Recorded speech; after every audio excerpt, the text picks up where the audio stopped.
inherent in the market process.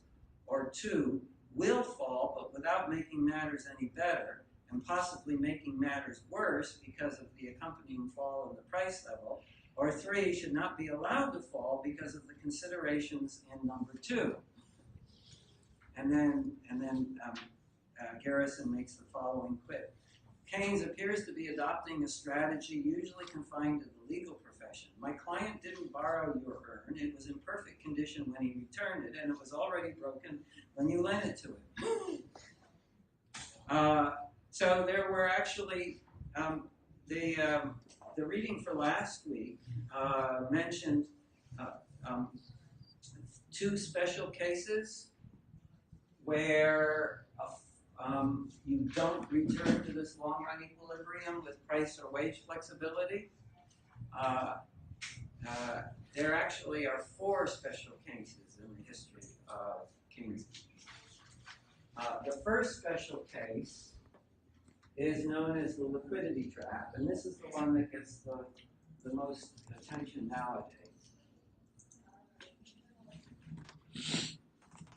And the liquidity trap is a situation in which the demand for money is, the interest rate is so low that the demand for money is interest rate inelastic.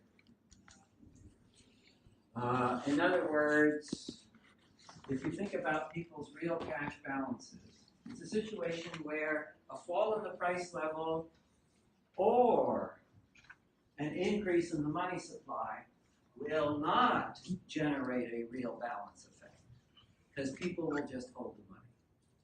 The interest rate is so low that if the price level falls and real cash balances go up,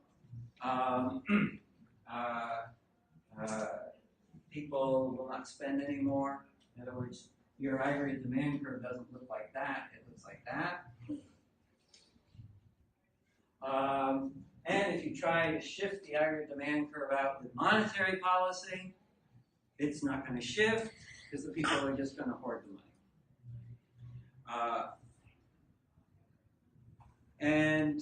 Keynes entertained this notion as occurring during the Great Depression. For a while, it was sort of abandoned as an interesting theoretical curiosity that's never going to take place in the real world until you had the lost decade in Japan and then the recent financial crisis. So those who want to argue that there is some validity of a kind of liquidity trap over a certain range will cite those 3 examples: the Great Depression, the lost decade of in Japan, and the recent recession. By the way a liquidity trap looks in your ISLM model is your LM curve looks like this, right? Because this interest rate demand for money is infinitely elastic. So if this is a situation where there's high unemployment, your IS curve can, your government deficit spending can move the economy, but then shifting the LM curve outward by increasing the money supply or a fall in the price level doesn't get you anywhere. The second case that was introduced in the reading last week, Snowden and Vane referred to it as the inelasticity of investment demand. I actually think of it as it's a case where, in other words, no matter how low the interest rate goes, people aren't going to invest because there's an exhaustion of investment opportunities. And that generates, again, this same result. Aggregate demand doesn't shift outward because of either a fall in the price level or an increase in the money supply. But the way that translates into ISLM is your IS curve looks like this.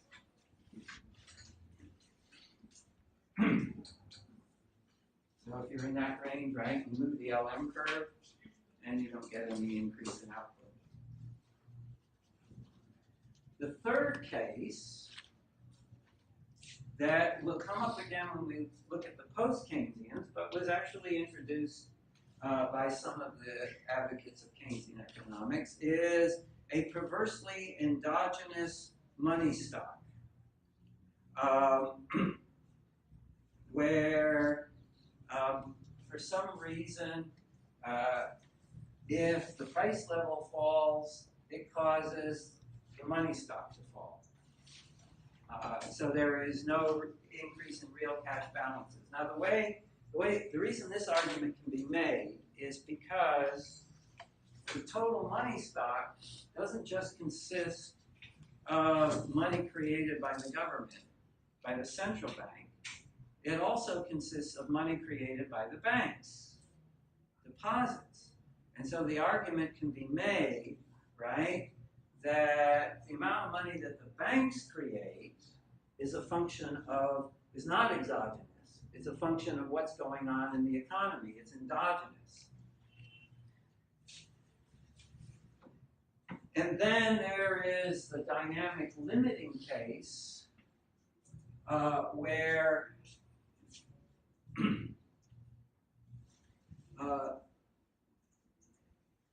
you essentially have a fall in the price level induces a further fall in aggregate demand because of people's expectations, which are they see the price level falling, and this induces them to hold more money, which because the purchasing power of money is rising, and therefore aggregate demand is going to fall, which is going to cause the price level to fall further, which is, in other words, a kind of self-generating deflation.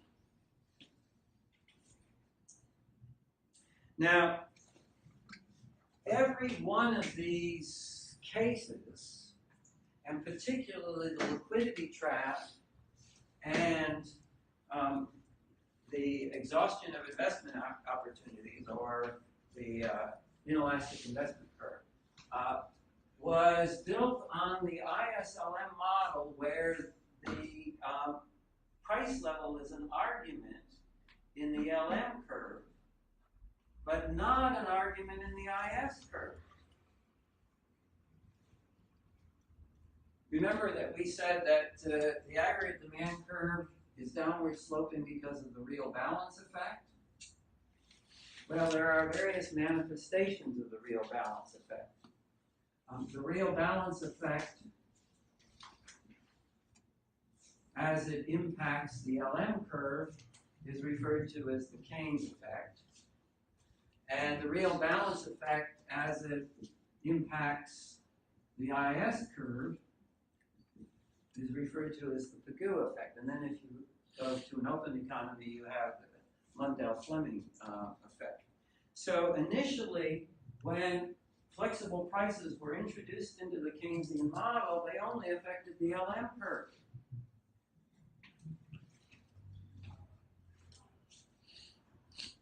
And what the classical economists said, well, the price level isn't only going to affect this curve, right?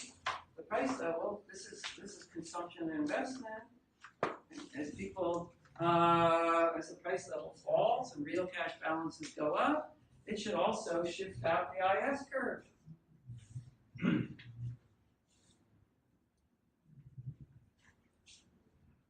And so in your readings for last week, what, in one sense, and a little bit for this week, in one sense, the Pigou effect sort of is the nail in the coffin of Keynes's high unemployment equilibrium that cannot be solved by price and wage flexibility. But on the other hand, your Keynesians have come back and argued, yeah, the Pigou effect operates, but it's very weak. It's very weak. It only operates on what economists call outside money. which means it doesn't operate on the form of money that people are holding as checking accounts, because that has an asset and a liability side. It's only operating on the form of money that people are holding as cash. And cash is a small proportion of people's total money holdings. And my response to that is, if that argument is true, it is both true for the Keynes effect and the Pagoo effect.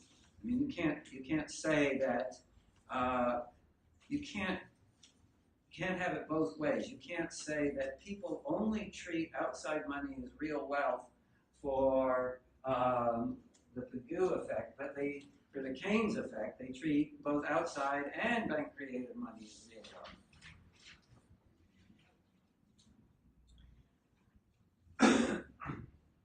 Anyway, this is trying to tie in some of the stuff from last week, but as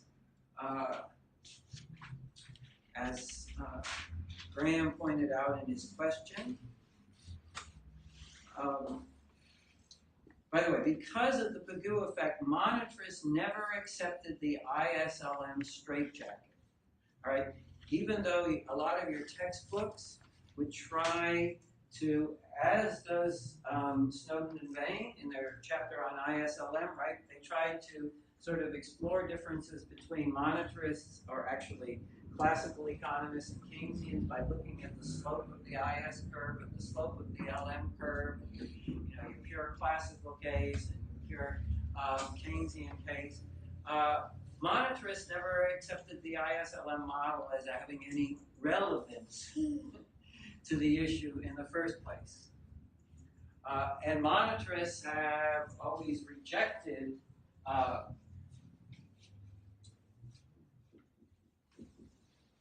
fiscal policy because, as Graham mentioned, they argue that it results in crowding out private spending.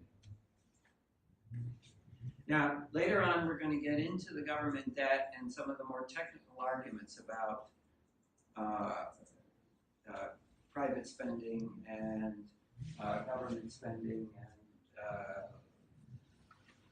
what kinds of arguments you use to make fiscal policy impotent, and what kinds of arguments you need to make fiscal policy more potent. But for purposes so far, just think of if you accept the multiplier, right, that makes fiscal policy more effective. If you believe that crowding out is what happens, that makes fiscal policy less effective. It would work if you only sold bonds to foreigners. Right. No, I'm not even sure that's true. I assume you just hear about it yourself.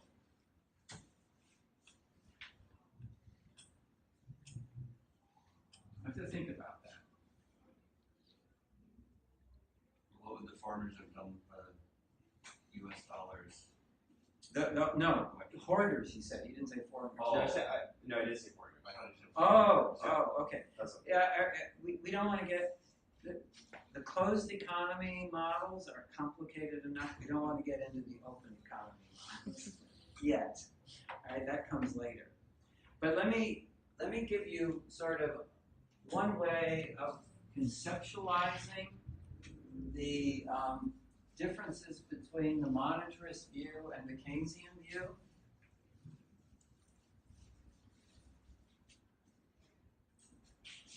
I don't think I've yet introduced the concept of a budget constraint.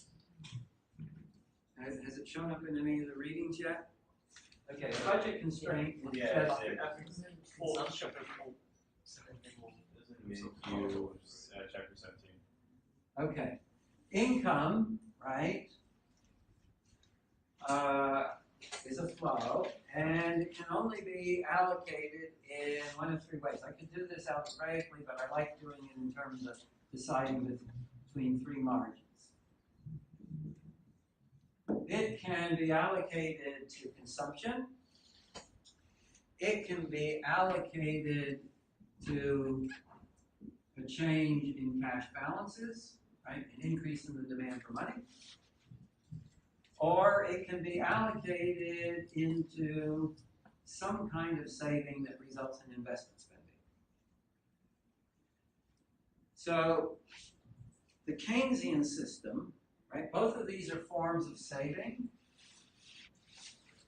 And so the Keynesian system sort of thinks about the decision-making process of people as occurring in two stages.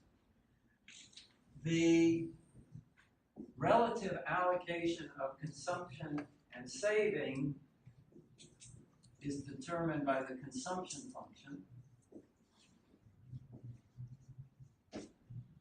And then the interest rate through liquidity preference determines how much of that savings goes into cash hoards and how much of that savings goes into actual investment. Right? That's really sort of the underlying decision-making process implied by the Keynesian analysis, where the monetarists never accepted this sort of distinction. In other words, they thought of people as deciding across all three margins simultaneously. And the reason this is important is because if you think of liquidity preference, if you think of the consumption function determining the amount of savings and then liquidity preference determining the allocation of savings, you have changes in the money supply operating through a very narrow channel.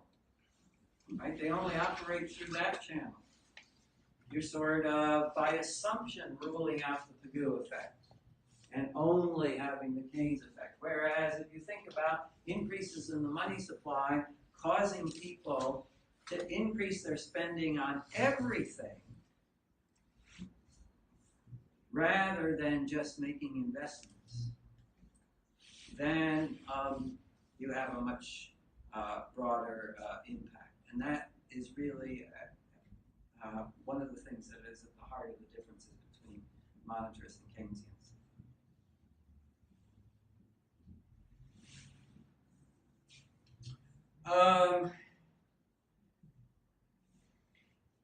One of the things that makes Keynesian business cycle theory a little bit difficult is because it's over-encumbered with terminology, different terms that mean the same thing. All right? So you can describe a Keynesian fall in aggregate demand as a fall in autonomous expenditures, a fall in the velocity of money, an increase in the demand to hold money in the form of cash, right? Planned savings exceeding planned investments,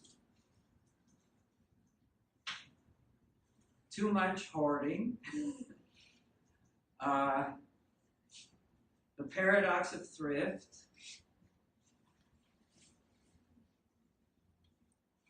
all of these are different ways of describing basically the Keynesian theory I've outlined here for you. I'm not going to have time to go over the monetarists, so we'll have to take that up next time. But you won't be responsible for doing a summary of that chapter, but I will get to it next time, because I do want to cover this. But in the last few minutes, let me summarize the differences and the similarities between what we call orthodox monetarism and traditional Keynesianism. I think there are 5 differences. One of those differences is the speed with which the economy adjusts to a negative shock. All right, Keynesians tend to think that it takes a long time to adjust. Right? Even